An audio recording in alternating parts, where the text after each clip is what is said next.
Ce que je vous propose, c'est qu'on passe à la table ronde suivante. Donc, vous voyez s'afficher les participants et c'est Marine qui va prendre la main pour l'animation de ce premier temps sur les enjeux de culture d'ouverture des données dans les collectivités. Bien, merci Sylvain et bonjour à tous pour ceux que je n'ai pas pu encore saluer. Alors, je vais attendre que les intervenants me rejoignent les uns après les autres avant de commencer. Mais effectivement, donc pour cette table ronde qui devrait durer à peu près 1 heure, je vous propose de nous intéresser finalement aux stratégies open data de plusieurs territoires. Alors, on sera surtout sur des territoires de grandes villes, voire des métropoles, mais ça nous permettra aussi d'aborder le sujet des petites communes, vous le verrez. Comme Jean-Marie l'a dit, on a bien vu que la plupart des grandes villes et des métropoles aujourd'hui se sont engagées déjà depuis quelques années finalement dans l'ouverture de leurs données. Pour autant, tous ces territoires n'ont pas la même façon d'ouvrir leurs données et de conduire ces politiques open data. Donc, c'est un peu ce qu'on souhaite mettre en lumière avec cette table ronde à travers trois zooms territoriaux, des zooms sur certains aspects de démarche territoriale qui nous paraissent intéressantes. Donc, l'exercice, en tout cas, on n'a pas demandé à nos intervenants de couvrir l'intégralité de la démarche et de raconter la démarche depuis les tout débuts, puisque pour certains, ça commence à remonter. On entendait 2014 sur Grenoble. Pour Roubaix, c'est un tout petit peu plus récent. Pour Montpellier, je crois que c'est un peu plus ancien. Mais voilà, donc on va zoomer sur certains aspects. Et on va revenir aussi sur ces questions finalement d'acculturation, puisqu'on a commencé déjà à parler de la culture des données. Une culture des données auprès de qui, comment est-ce qu'on diffuse cette culture des données. Donc on va le voir, finalement, ça se fait de façon assez différente en fonction des territoires. Donc j'ai la chance pour cette table ronde d'accueillir 3 intervenants. Donc Florent Béraud, qui représentera la ville de Roubaix, à laquelle il est chargé de mission observation et open data. Jérémy Valentin, pour Montpellier Méditerranée Métropole, qui est chef de projet Open Data également.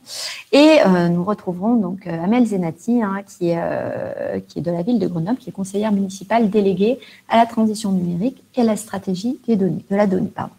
Bonjour à tous les 3. Et je vous propose sans plus attendre de commencer, alors peut-être à tour de rôle, et puis on interagira tous les trois ensemble par la suite. Je commencerai peut-être par, je crois, le plus ancien sur le sujet, ou l'initiative la plus ancienne avec Jérémy Valentin sur Montpellier Méditerranée Métropole, puisque vous menez à Montpellier depuis plusieurs années une démarche qui vise à acculturer en quelque sorte, à accompagner, voire même à embarquer des petites communes de votre territoire, enfin, des communes et des plus petites et des plus importantes, dans l'ouverture des données. Alors, en tant que ville-centre, on va dire, de la métropole, comment est-ce que vous pouvez nous parler finalement de la façon dont vous conduisez concrètement cette démarche? Puis ça permettra de répondre par la même occasion à une des questions qui était posée lors de l'intervention de Jean-Marie Bourgogne. Concrètement, comment est-ce que vous faites cela? Et qu'est-ce que ça a, à ce jour, après quelques années, produit d'ores et déjà sur votre territoire? Eh bien, merci, bonjour à tous et à toutes.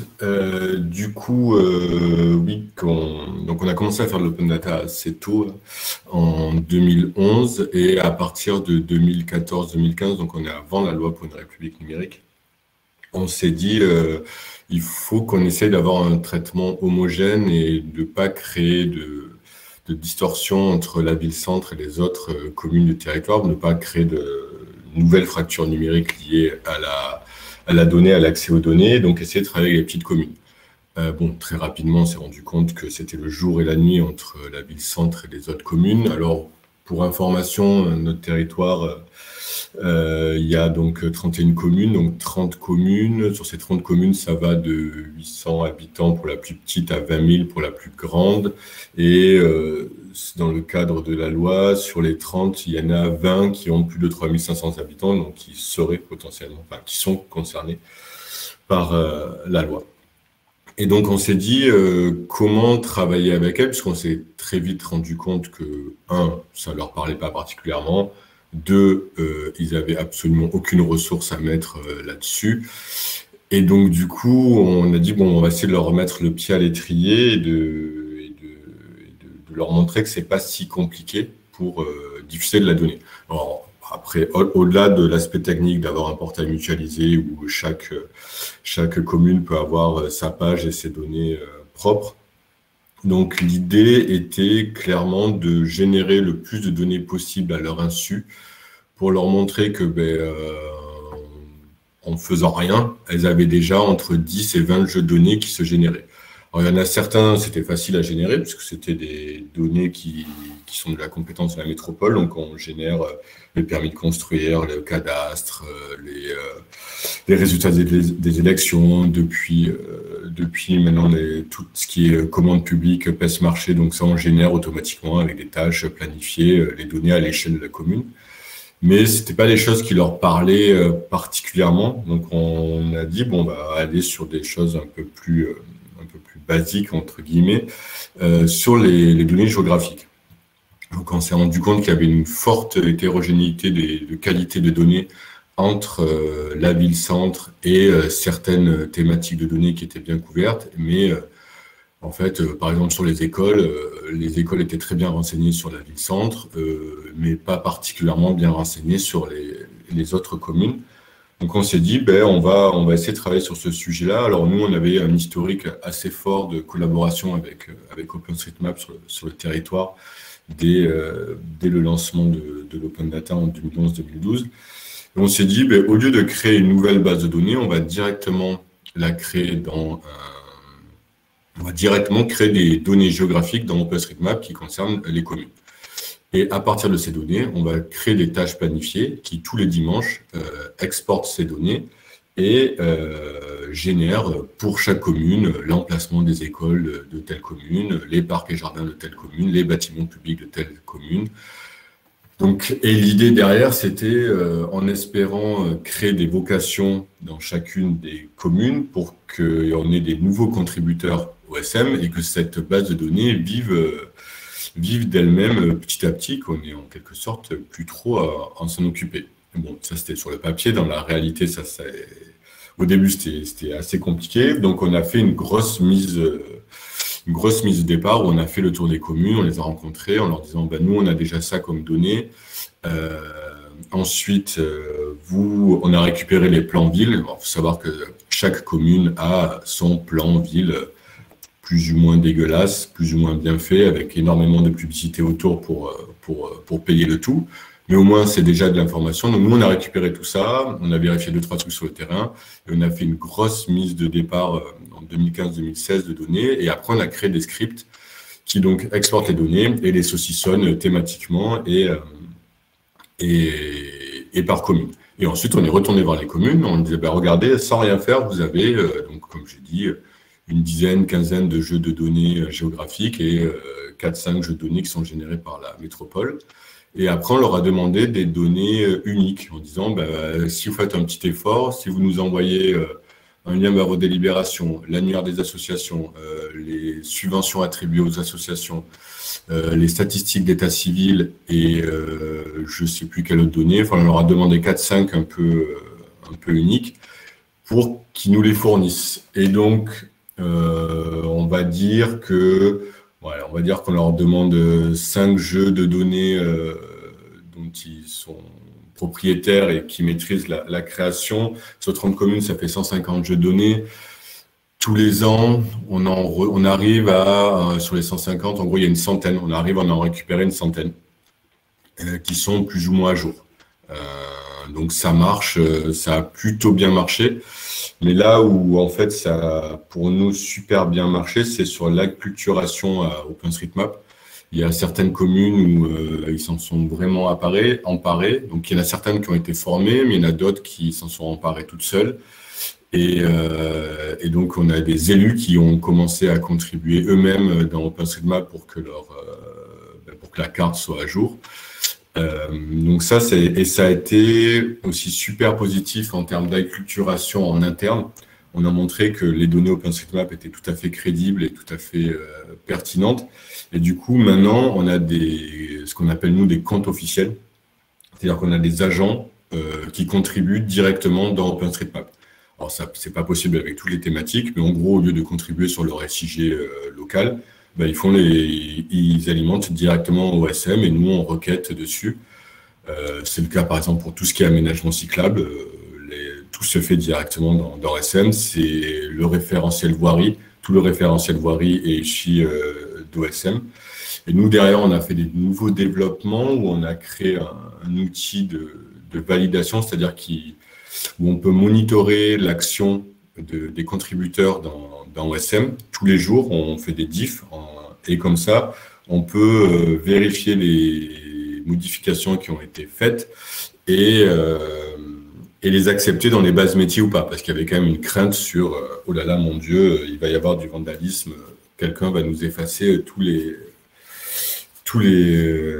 dodanes de la métropole d'un coup. Donc, on a créé ces outils de validation et ces outils de validation ont été repris chez nous par le SDIS 34, par les pompiers, donc qui ont eux-mêmes aussi maintenant des contributeurs officiels OSM. Et donc, en fait, on a 5 ans après le lancement, on a plusieurs acteurs officiels qui contribuent, des contributeurs locaux qui continuent à créer du contenu et ça nous permet je le vois passer dans le chat, de maintenant on crée des plans images automatiquement, des plans et répertoires images automatiquement générés à partir des données OSM qu'on remet à disposition de l'open data et qu'on fournit aux communes si elles veulent s'en emparer. Donc cette approche par la donnée géographique OSM, voilà, elle a été pour attirer les petites communes et disons que pour créer une homogénéité sur les données géographiques, ça a super bien marché. Pour les attirer à l'open data, on va dire que ça a moyen marché, mais ça a déjà, enfin, quand je vois mes collègues dans d'autres métropoles, comment ils galèrent, entre guillemets, je me dis que ça a moyen plus marché. Et en termes d'acculturation à cet outil en interne, là, par contre, ça a vraiment super bien marché.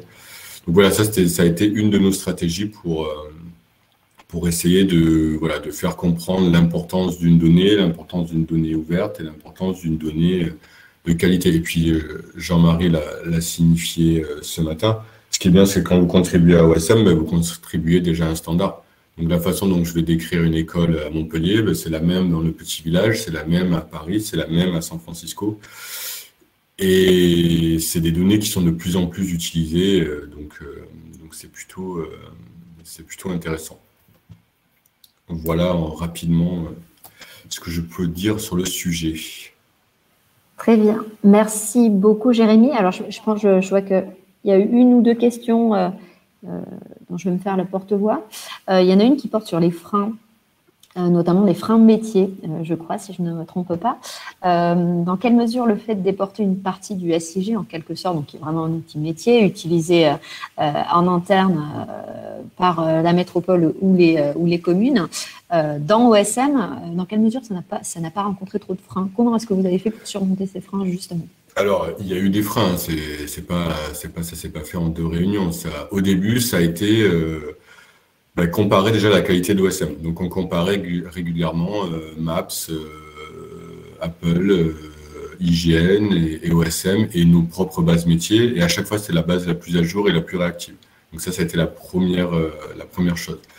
Ensuite, petit à petit, montrer qu'il y avait des outils ad hoc, montrer qu'il n'y avait pas vraiment de vandalisme, que pour certaines thématiques, ça pouvait très bien répondre. Et petit à petit, en fait, on a prouvé que c'était une alternative solide. Et comme je vous dis, on a développé un outil qui s'appelle le bon tag, qui permet donc de rassurer les métiers et d'avoir cette validation. En fait, avant l'intégration dans les bases métiers, on peut savoir ce qu'on intègre et on peut monitorer toute l'activité sur OSM. Et nous, ça nous permet de repérer certains utilisateurs. Alors, ce qu'il y a de bien, c'est que, comme beaucoup de contenu dans l'Internet, 90% du contenu est généré par 10% des utilisateurs.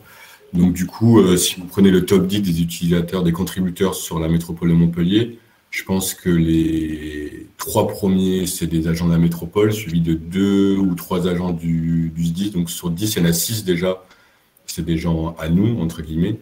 Et les 4 autres, en fait, on les connaît puisqu'on les rencontre tout le temps. C'est des gens avec qui on a déjà travaillé. Donc, voilà, pour créer du lien avec la communauté, c'est assez pratique. Donc oui, il y a des freins, mais petit à petit, quand on montre que l'outil est solide et le service assiégé, de toute façon, enfin, ouais, au début, oui, moi j'avais des remarques, mais non, mais c'est pas possible, ta base, c'est fait par des gens, les gens vont écrire n'importe quoi, ils vont effacer des données, enfin, c'est des peurs légitimes, hein, et puis, quand on parle d'OSM en 2012 et quand on parle d'OSM aujourd'hui, c'est pas du tout la même maturité, c'est pas du tout la même qualité des données. Je pense que c'est plus simple aujourd'hui. Nous, en 2012, voilà, on a un peu ramé, mais parfois, c'était la meilleure alternative parce que bah, nous, on n'avait même pas la donnée, elle existait dans OSM.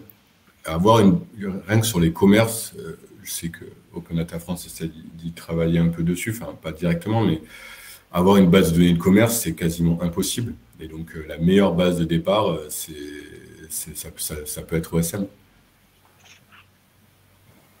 Très bien. Et donc, OSM, hein, on l'a dit pour ceux qui ne sont pas familiers de cet outil, hein, c'est OpenStreetMap, effectivement, qui est.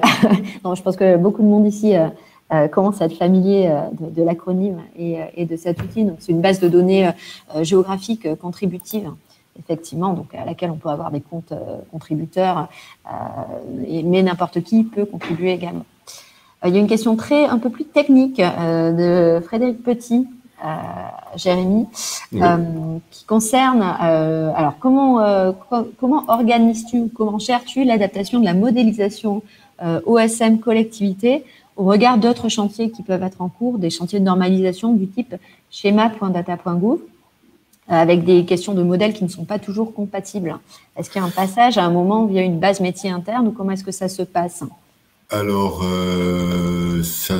alors, des fois, les schémas sont quand même assez différents. Là, récemment, on a l'exemple du schéma sur la base nationale des aménagements cyclables, qui est en fait très inspiré d'OSM. Et donc, il y a très peu de transformations. Nous, on fait un export d'OSM. D'ailleurs, on le fait avec l'outil GeoDataMine, qui est déjà quasiment au format de la base nationale des aménagements cyclables. Il faut juste rajouter un identifiant local unique. Donc voilà, nous, on fait un petit script qui nous le fait automatiquement. Après, j'ai pas trop de cas où ça a été en conflit direct entre ce qui est proposé par les schémas et OSM. Pour l'instant, j'ai pas trop l'impression que ça se marche dessus. Mais donc voilà, on s'adapte, mais c'est pas vraiment une grosse problématique ou une grosse inquiétude à l'heure actuelle, du moins de notre côté.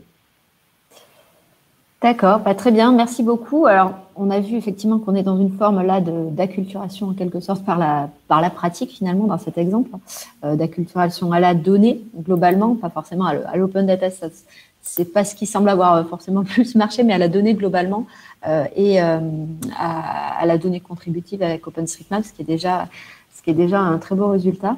Je propose, on refera un tour de table sans doute plus partagé après, mais je vais passer au deuxième intervenant de cette table ronde. Merci Jérémy, en tout cas, pour ce premier éclairage. Et donc, je vais me tourner vers Florent Béraud à Roubaix. Donc, c'est un autre aspect de la démarche de Roubaix qui a attiré notre attention. À Roubaix, vous avez mené un travail un peu plus interne en quelque sorte, quoique, auprès des services, mais aussi auprès d'autres acteurs un peu plus périphériques de la ville, pour donner envie d'aller chercher des données, d'aller sortir des données en quelque sorte. Donc vous êtes passé par l'identification de besoins, de pratiques des agents, d'usage interne finalement, pour aller chercher des outils qui seraient utiles, fondés sur des données, et derrière des données à ouvrir.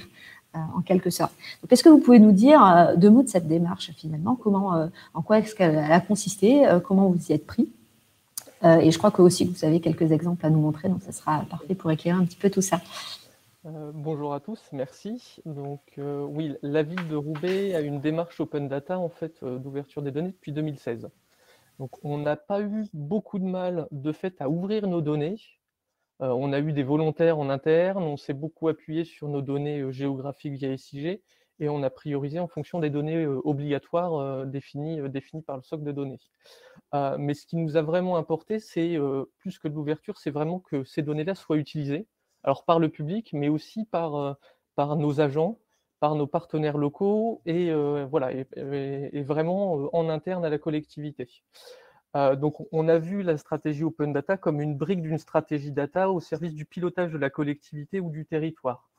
Je soulève un point important, c'est-à-dire que moi, je suis rattaché au directeur général des services et on a une petite équipe qui travaille sur l'évaluation des politiques publiques, du contrôle de gestion et de l'analyse et des études. Donc, vraiment, l'open data ou la data participe de cette dynamique-là. Je rejoins tout à l'heure les propos de Monsieur Bourgogne. Nous, on a vraiment une volonté d'éditorialisation de la donnée pour faciliter justement cette utilisation et cette réutilisation. Donc, je vais effectivement vous montrer quelques exemples plutôt intéressants qui couvrent en fait différents champs de alors, l'écran 1, 2, 3. Est-ce que vous... Ouais, super. Donc, dans un premier temps, en fait, tout l'intérêt était de pouvoir s'appuyer sur des données ouvertes par d'autres partenaires, d'autres acteurs ou à l'échelle nationale pour proposer des outils d'analyse à nos collègues ou à nos élus. Typiquement, là, je vous montre en fait les données essentielles des marchés publics qu'on récupère automatiquement via la plateforme marché public et à la demande de nos élus, de l'élu à la commande publique, on a une petite data visualisation sur le top 10 de nos marchés et aussi surtout les dates de fin de marché. Donc ça permet aussi à nos services et aux élus de savoir quand il faut réengager une procédure de marché en fonction de ce petit calendrier-là et de cette petite data vise. C'est assez simple de réalisation, la donnée est propre et robuste et donc ça permet en 2 clics de faciliter l'usage et la réutilisation des données par nos services. Donc là, c'était une demande élue, mais effectivement, en fait, le service s'est approprié cette petite data visualisation et l'utilise régulièrement.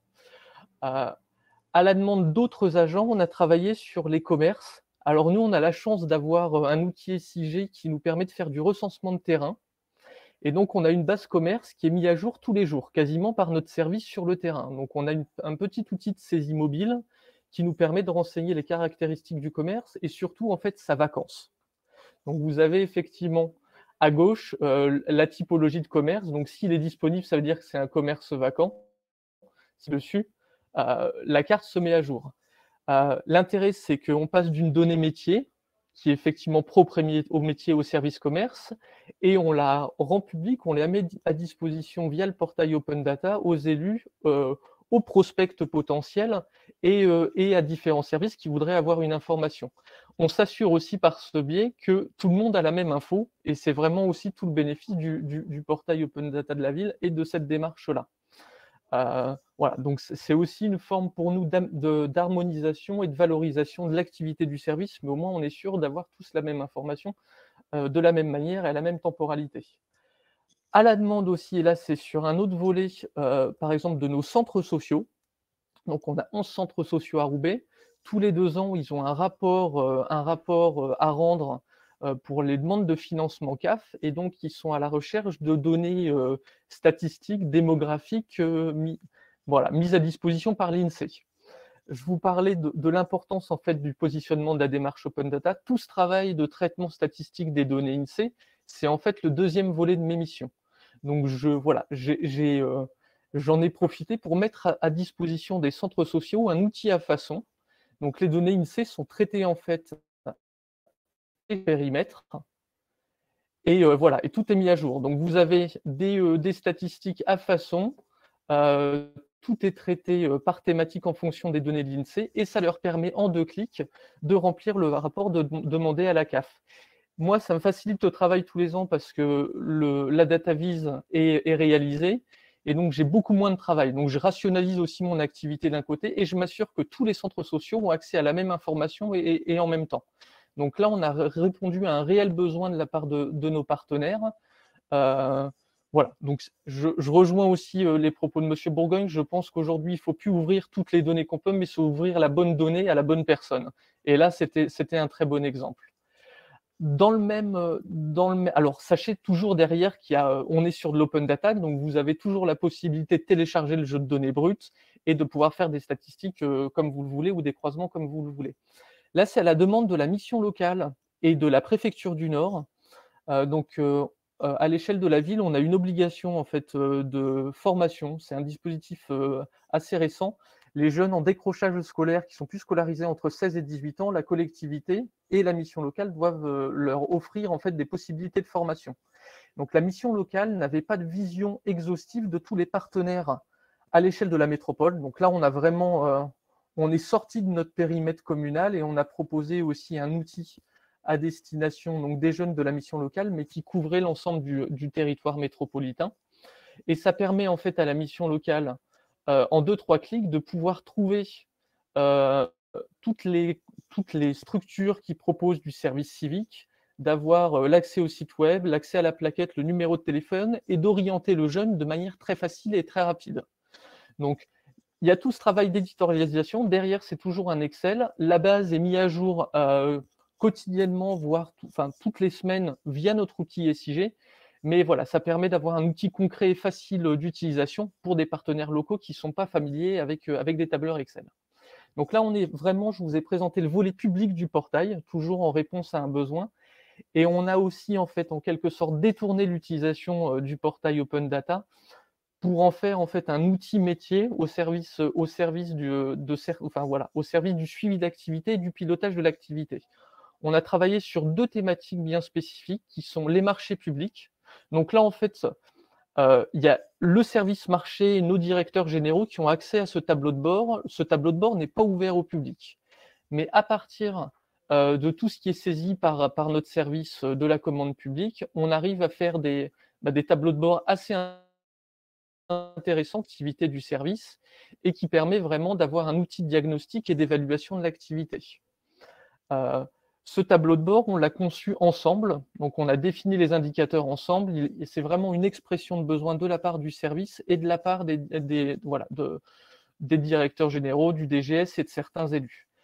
Ça nous a permis aussi, ce type de travail, de donner envie à certains services, à certains agents, de valoriser de leurs données, de la partager, mais aussi de réaliser certaines data visualisations ou certains tableaux de bord pour faciliter le partage en interne aussi.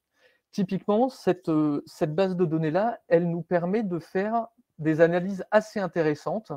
Donc là, grâce à l'Open Data, on a aussi publié l'ensemble de nos bâtiments communaux avec des références géographiques.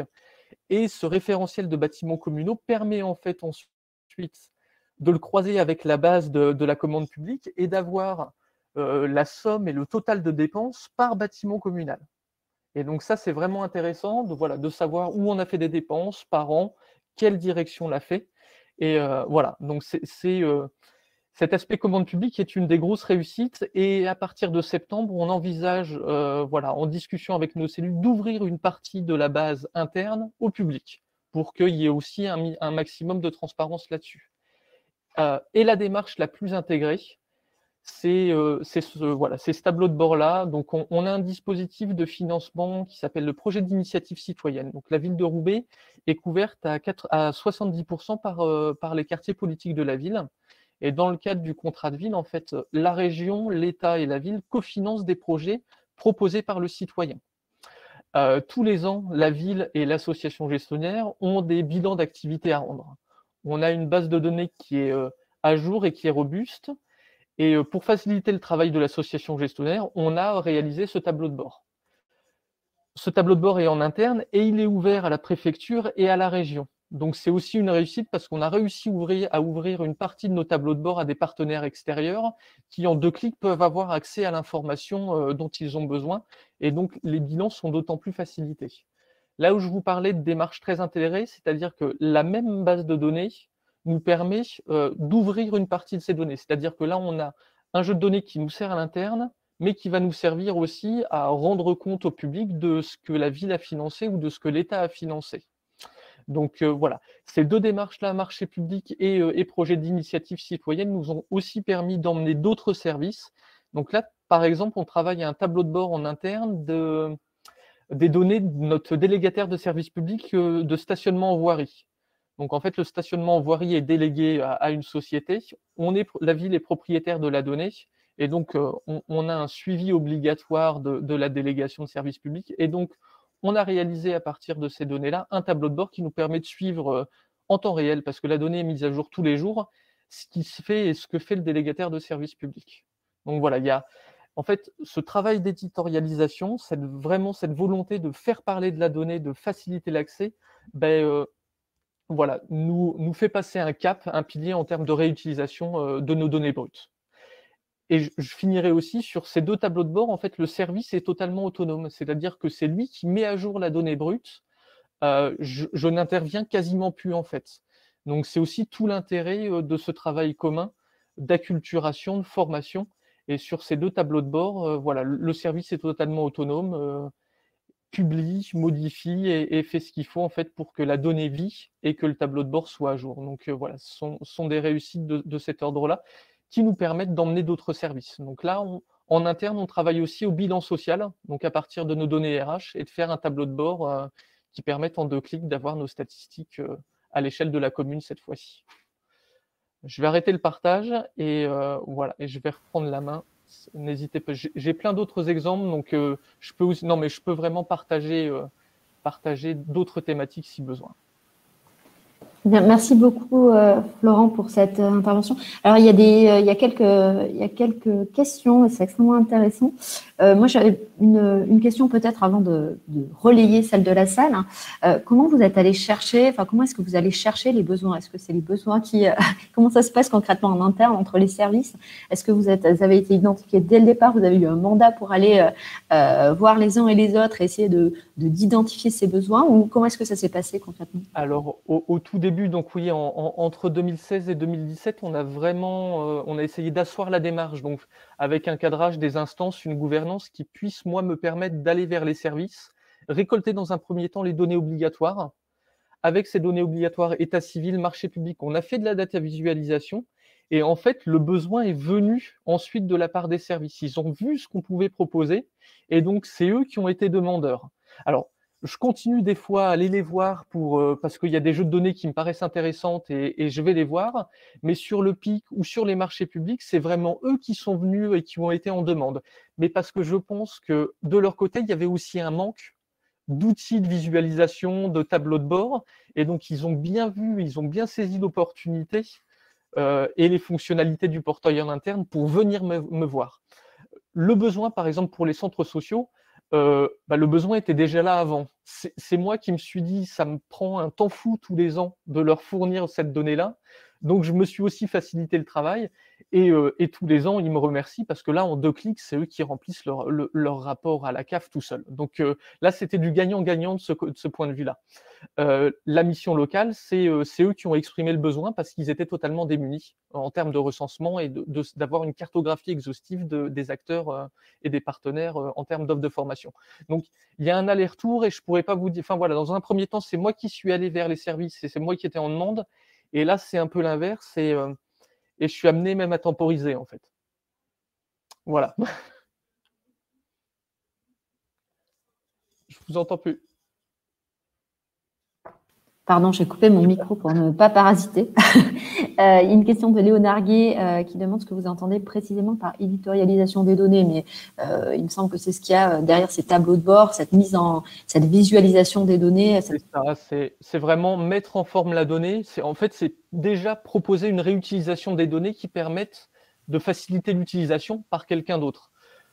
Oui, éditorialisation, data visualisation, mais en fait, c'est déjà travailler la donnée pour offrir en quelque sorte un outil. Un outil qui, derrière, il y a de la donnée brute, mais c'est l'outil qui va faciliter l'usage et l'utilisation. En tout cas, je le vois comme ça.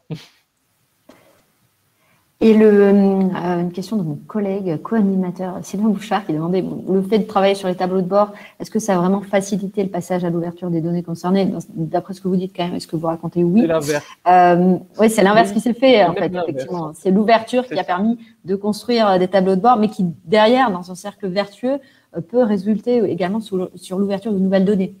Exactement. Et là, je rebondis, c'est-à-dire que maintenant, on réfléchit. On a un tableau de bord interne. Qu'est-ce qu'on va ouvrir maintenant sur ces données internes? Voilà, il y a cette réflexion-là. On a fait un super travail en interne. Comment on le partage et on le valorise à l'externe? Donc oui, on arrive à ça.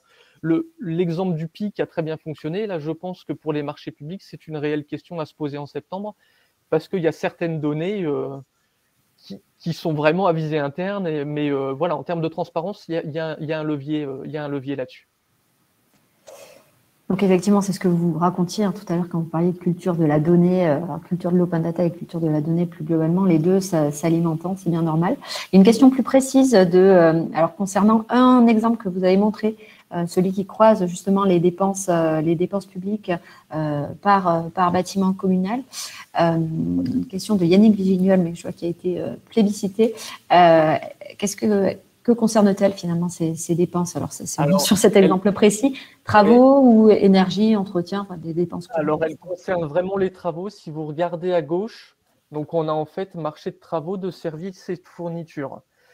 Elle est très bonne et très exotique. Enfin, la géolocalisation est parfaite pour les marchés de travaux parce qu'on a systématiquement une géolocalisation.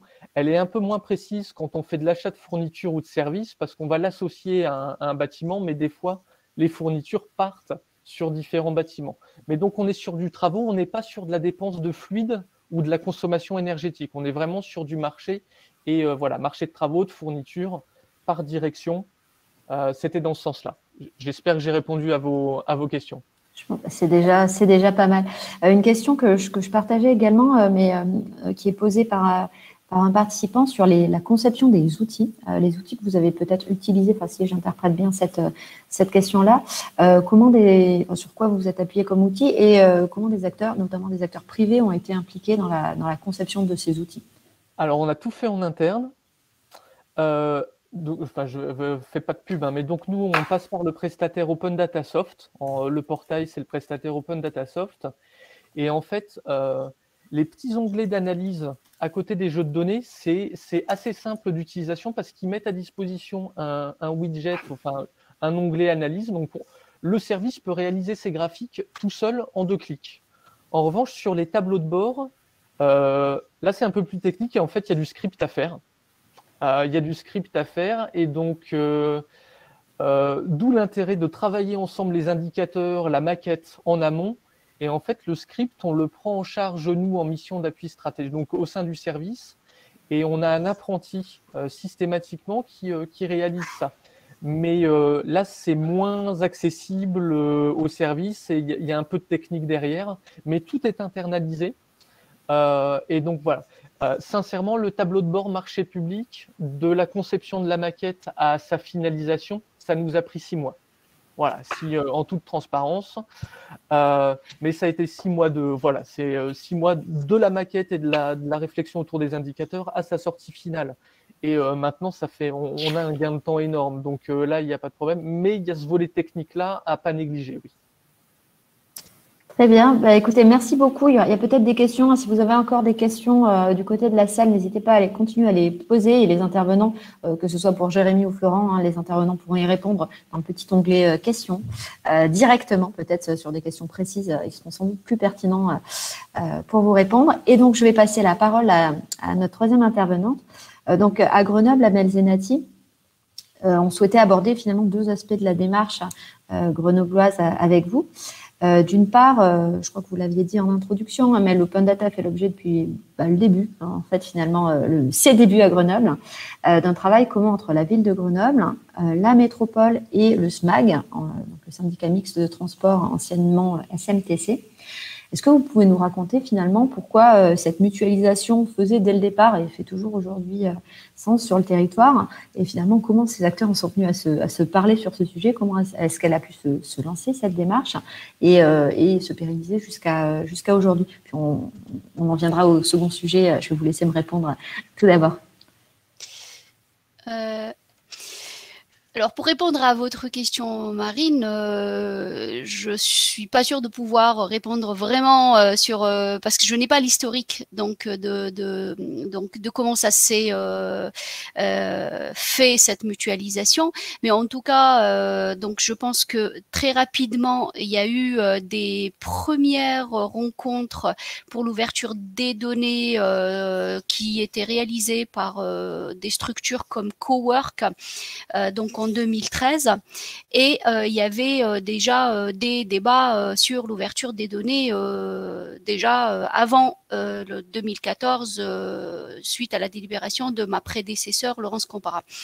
Donc la mutualisation, elle se met, je dirais, c'est presque naturel. Donc avec ce qui vient d'être dit par Florent et par Jérémy, à différentes échelles, donc soit à l'échelle de la ville et à l'échelle supérieure qui est celle de la métropole, et voire même départements et régions, mais ça c'est d'autres niveaux. Mais en tout cas, au niveau pour la ville de Grenoble et pour la métropole, on voit bien que le territoire il est connecté en fait. Le passage d'une ville à une autre, de la ville centre aux villes adjacentes, c'est naturel en fait. Donc on passe par exemple de la ville de Grenoble à la ville de Mélan, à la ville de Saint-Martin-d'Hères, à la ville d'Ébin, soit à la ville de Saint-Égrève, d'une façon très instantanée. Donc, on n'a pas de frontières. Donc, le territoire, il est très serré. Et le territoire, il est au milieu de montagnes. Donc, du coup, la question de la mobilité, elle est presque évidente. Donc, les transports en commun, passer d'une ville à une autre, donc c'est le même bus, c'est le même tramway. Et donc, c'est rien. Là, les pistes cyclables, pareil. Donc, on voit bien que donc le territoire est très proche, et la question de la mutualisation entre la ville de Grenoble, la métropole et le SMAG, et le SMAG maintenant, parce que le SMAG il intègre aussi le pays voironnais et le Grésivaudan, et donc il est clair qu'on a besoin justement de mutualiser les données pour permettre aux habitants et aux usagers de pouvoir se déplacer sur le territoire métropolitain d'une façon continue. Voilà. Et donc le bassin de vie des Grenobloises et des Grenoblois et des métropolitains et des métropolitaines, il est je dirais, naturel et continu. Donc voilà, on travaille dans la ville à côté, mais en même temps, on vit dans la ville à côté et plus loin. Donc on a on va aller dans des structures de culture. Et donc là, tout est de faire ses courses aussi. Et on a besoin justement d'avoir cette mutualisation et de partager des données de transport, d'air aussi, parce que à se connaître la qualité de l'air aussi devient de plus en plus importante, et ça, je dirais, c'est aussi on peut avoir l'information, que ce soit au niveau de la ville, que ce soit au niveau de la métropole, que ce soit avec le SMAG. Voilà, je pense que ça, c'était presque un aboutissement d'une réflexion. Et puis l'ouverture des données de mobilité, c'était, comme je disais, d'une façon simple et naturelle, c'était important, et il fallait le faire, quoi. Voilà. Merci. Juste peut-être une petite question, et puis je passerai au deuxième sujet, à la deuxième question que j'avais pour vous. Cette démarche mutualisée, elle met aussi à disposition, Jean-Marie Bourgogne l'a rappelé aussi tout à l'heure, ce qui prouve que sa fine connaissance des territoires permet aussi de mettre en open data les données d'autres communes du territoire, notamment des petites communes, comme c'est le cas du côté de Montpellier Métropole. Ce qui veut dire que les autres communes du territoire peuvent ouvrir leurs données, et elles seront accessibles sur le portail Open Data de la métro. D'autres acteurs, finalement, qui ne font pas partie de ces trois acteurs de base, ont commencé récemment à ouvrir des données aussi, comme l'agence d'urbanisme, la URG. Est-ce que aujourd'hui c'est envisagé d'ouvrir la démarche à d'autres acteurs du territoire producteurs de données finalement ? Alors, on le souhaite. Donc, on a eu des rapprochements avec la compagnie de chauffage. Donc, ça, c'est aussi un acteur du territoire et qui nous semble important de travailler avec lui justement pour alimenter la connaissance et d'ouvrir les données. Et j'aimerais aussi il y a aussi GEG, donc qui est un acteur aussi qui peut aussi qui peut aussi participer et contribuer à l'ouverture des données, je dirais au niveau de notre territoire. Et donc là, le niveau pour moi, il est évident que c'est un niveau métropolitain. Donc, il y a aussi là la mission locale. Je trouve que l'idée de travailler avec la mission locale, c'est juste important. Le travail avec le CCAS aussi pour les questions sociales, c'est déterminant. Et j'aimerais aborder, avant d'arriver à la prochaine question aussi, c'est il faut que l'ouverture des données doit refléter aussi l'engagement politique. Donc, c'est là où le rôle d'un politique, il est important, c'est de garantir que le programme pour lequel une majorité ou une politique a été validée par les habitants, donc il faut que ça reflète cette politique-là, et aussi il faut que les habitants puissent avoir cette vigilance par rapport à ce qui est mené au niveau de la politique locale. Donc voilà, je pense que effectivement on a besoin d'ouvrir à d'autres. Il faut qu'on travaille avec d'autres partenaires, ça c'est certain. Mais là, il faudra identifier quels sont les partenaires qui peuvent plutôt qu'il y a un travail au niveau métropolitain, mais il y a aussi un travail au niveau des villes. Encore une fois, donc chaque ville et jusqu'à peut-être que dans quelques temps on aura le suffrage universel au niveau des métropoles, mais pour l'instant les élus de la métropole sont les élus des villes. Et donc ça, il est important aussi que les villes qui sont dans la métropole puissent aussi être sensibilisées à l'ouverture des données et qu'on ait clairement l'identification des jeux de données qui pourraient intéresser tout le territoire. Donc l'électricité, l'eau, le chauffage, on voit de plus en plus que ça devient, puis les mobilités bien sûr, le tri, les déchets, la gestion des déchets, la santé aussi, donc l'économie. Donc ça relève des compétences des métropoles, des EPCI. Et il est important de travailler et de développer des partenariats avec l'ensemble des communes de la métropole. Voilà. Très bien, merci. Et du coup, le deuxième sujet que je comptais aborder, alors un sujet lié à l'acculturation, on a parlé d'acculturation tout à l'heure des communes, du territoire, d'acculturation interne, des agents, des élus, etc. Maintenant, j'aimerais parler un petit peu avec vous d'acculturation citoyenne. Finalement, sur le territoire de Grenoble, il y a une tentative de mobilisation citoyenne autour des données depuis quelques années avec certaines actions d'acculturation ou qui associent en tout cas les citoyens. Comment est-ce que ça se passe sur le territoire de Grenoble? Est-ce que vous auriez quelques exemples?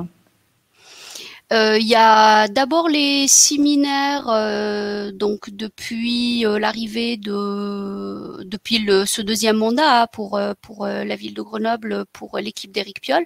Donc l'équipe Open Data qui travaille justement pour faire ce travail d'acculturation au niveau des services. Et là, le séminaire d'aujourd'hui, c'est aussi un exemple d'essayer d'identifier, de travailler avec d'autres villes et du coup de s'enrichir aussi et d'avoir. Pour ma part, je suis très demandeuse et j'espère qu'on va définir une stratégie d'ouverture de données qui de plus en plus qui pourrait avoir une standardisation par rapport à certaines données, mais aussi des spécificités pour des données aussi qui concernent notamment la ville de Grenoble. Pourquoi je dis ça? Donc l'intervention de Jérémy et l'intervention de Florent, que je remercie, pour moi, je dégage deux axes, je dirais, d'intervention. Il y a un axe qui est très localisé, qui est lié directement à la collectivité. Et là, ça revient à l'identification et au suivi des actions qui sont mises par les élus, je dirais, qui sont élus par les habitants. Et au niveau de la métropole, où là, on est plutôt sur l'usage et sur l'intérêt des données qu'on va ouvrir pour l'ensemble des habitants.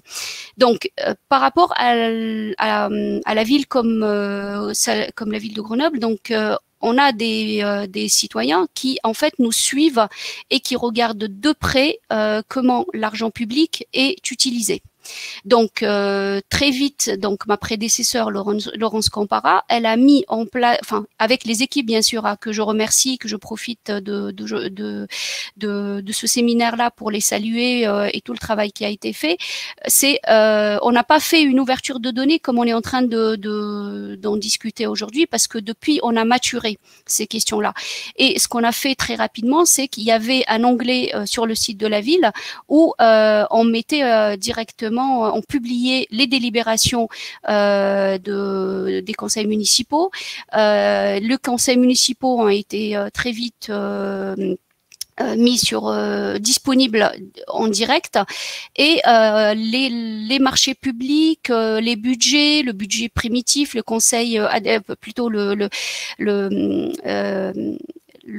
comptabilité, donc j'ai oublié le terme, c'est excusez-moi, c'est le compte administratif. Voilà, le compte administratif qui est hyper important, les subventions aussi des associations, les marchés publics, je pense l'avoir déjà dit. Donc tous ces informations-là, on sait. Et on avait clairement une demande des citoyens, et ça relève de la vigilance citoyenne justement, pour le suivi des actions des politiques publiques pour la ville de Grenoble. Il y a aussi l'intérêt des citoyens à participer en ayant certaines données, donc notamment la turbine, qui est le projet Civic Lab de la ville de Grenoble, où on a cette participation des citoyens justement pour développer des cartes, ou de développer aussi des applications comme Ma Petite Poubelle, qui a été mise en place il y a 2 ans par des étudiants, si je me trompe pas, et une application qui s'appelle c'est Cool to Go. Et Cool to Go, en fait, ça permet d'identifier des lieux pour se rafraîchir, notamment quand on arrive sur des périodes caniculaires comme chaque année. Donc voilà, il y a une participation citoyenne qui est forte, un suivi et une vigilance des citoyens aussi pour les politiques employées et mises en place par les élus. Et ça nous réjouit. Donc parce qu'on est dans la transparence, et on est aussi dans le fait que nos citoyens, nos habitants s'intéressent à la vie publique de leur territoire. On voit bien que il y a un désintérêt des habitants aussi pour les questions politiques. Et pour moi, je suis très intéressée par ce que fait la ville de Roubaix. Je trouve que c'est très concret, c'est visuel, et on en a besoin au niveau de chaque ville, peut-être d'harmoniser et d'avoir des choses comme ça a été présenté par Florent au niveau de la ville de Roubaix. Et de monter un étage au-dessus, donc au niveau de la métropole. Et là, on retrouve un peu ce qui est fait ce qui a été présenté par Jérémy. Et là, on est sur plutôt une offre utile pour un territoire qui dépasse la ville, mais plutôt qui répond à des besoins à des demandes et des usages comme l'eau, comme l'électricité, comme les déplacements. Et ça, effectivement, pour moi, c'est deux niveaux qu'il faudra qu'on puisse les intégrer dans notre façon d'acculturer. Et qui nous permettra aussi de travailler avec les services parce que c'est eux qui vont fournir ces informations-là, c'est de la donnée publique. Et donc, l'implication et la sensibilisation des services d'une collectivité, quelle qu'elle soit, donc, est très important. Après, il y a aussi les habitants. Donc, les habitants, si on arrive aussi à les embarquer dans cette démarche-là, ça serait un plus. Et je suis certaine que, notamment pour les Grenobloises et les Grenoblois, il y a cette demande-là qui est forte. Et il y a qu'à dire que voilà, ce qu'on met à disposition et comment on peut travailler avec des partenaires comme la Turbine, comme la French Tech, comme des associations aussi que je ne cite pas aujourd'hui pour avancer sur ces sujets-là. Très bien, merci. Alors, effectivement, sur le côté citoyen, vous avez parlé du Civic Lab, hein, juste pour préciser les choses, pour ceux qui ne sont pas du territoire, effectivement, le Civic Lab, c'est un dispositif multipartenarial dans lequel la ville est effectivement impliquée, et il se trouve qu'il est animé par la Turbine, mais qui vise effectivement à faire émerger des projets citoyens qui s'appuient sur des ressources locales, qui sont plutôt des projets numériques ou mobilisants numériques, à les faire émerger et à les accompagner jusqu'à un premier prototype. Et ce sont souvent des projets qui répondent à des besoins locaux du territoire. Donc, Cool2Go et la Ma Petite Poubelle entrent effectivement dans ce cadre-là. Et ce sont parmi les ressources locales sur lesquelles ces projets s'appuient, il y a notamment les données en open data. Donc voilà, donc effectivement le lien avec notre sujet, et c'est une forme de mobilisation citoyenne assez intéressante, même si ce n'est que le début, on espère. Peut-être dernière question pour conclure, parce que notre timing est échu.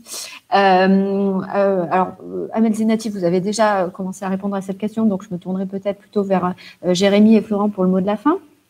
Alors, une fois qu'on a mené ce travail d'acculturation interne, externe, comme vous l'avez fait, que la démarche est bel et bien lancée, c'est quoi finalement votre nouvelle frontière à Roubaix et à Montpellier Métropole?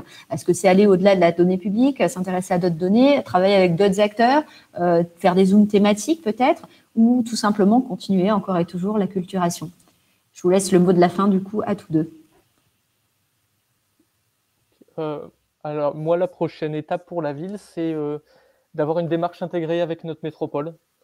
Donc, on a, enfin voilà, l'AMEL travaille en ce sens depuis quelques années, et donc c'est la prochaine étape, c'est d'intégrer en fait un sous-domaine du portail de l'AMEL pour partager encore plus nos données, que la ville puisse être productrice de données pour l'AMEL et que l'AMEL puisse envoyer des données comme le présentait tout à l'heure Jérémy. Donc, c'est la prochaine étape et c'est pour la rentrée. Et là, je remercie mes homologues de l'AMEL. Ok, très bien. Et du côté de Montpellier Méditerranée? C'est un peu tout ce que vous avez cité. Il y a encore de l'acculturation. Il y a encore des données qui ne sont pas ouvertes et qui sont dans ma petite liste et que je dois faire valider par mon DGS. Et on a beaucoup de nouvelles problématiques sur l'intégration des schémas nationaux, sur la mise à disposition des données qui viennent de l'IoT, des capteurs qu'on déploie sur le territoire, comment on le met à disposition, comment on historise cette information, comment, parce que une vraie intelligence dans la donnée, c'est aussi avoir accès à l'historique de la donnée pour pouvoir faire des systèmes apprenants dessus. Donc, comment on arrive à diffuser ces données-là, comment on arrive, alors c'est des problématiques très classiques qui sont à la mode, on va dire, sur devenir un guichet, un service public de la donnée. Comment on fait travailler des acteurs privés comme Enedis qui ont des données sur notre territoire, avec notre aménageur du territoire, avec des laboratoires de recherche. Donc voilà, comment on devient le connecteur de ce monde-là. Mais c'est aussi aller rencontrer un agent ou une agent qui remplit un fichier Excel toute seule ou tout seul sur son ordinateur et lui dire ça serait bien si tu le remplissais sur un outil partagé pour qu'on puisse requêter et que tout le monde ait accès à ta donnée. Donc c'est un peu tout mélangé. C'est un pot pourri on va dire, de la donnée qu'il faut faire. Donc, ça change tous les jours, parce que c'est ce qui est intéressant dans ce métier. Hein. Mais il n'y a pas de... Voilà, c'est selon les sujets, les priorités changent, mais de manière générale, voilà, à peu près tous les sujets qu'on essaye de traiter. Très bien, ben merci beaucoup. C'était un bon récapitulatif, je trouve, finalement de vos métiers et de ce que sont vos métiers et de ce que sont les stratégies open data. C'est effectivement aller sur un petit peu tous les terrains en même temps, mais de façon quand même maligne et coordonnée. Ben, merci beaucoup à vous trois, en tout cas, pour cette table ronde. J'aurais bien aimé continuer à échanger avec vous sur plein de questions, mais je vais devoir céder la parole. Et pour la table ronde suivante, encore une fois, merci beaucoup à tous les trois. Et je passe la parole à mon collègue Sylvain Bouchard.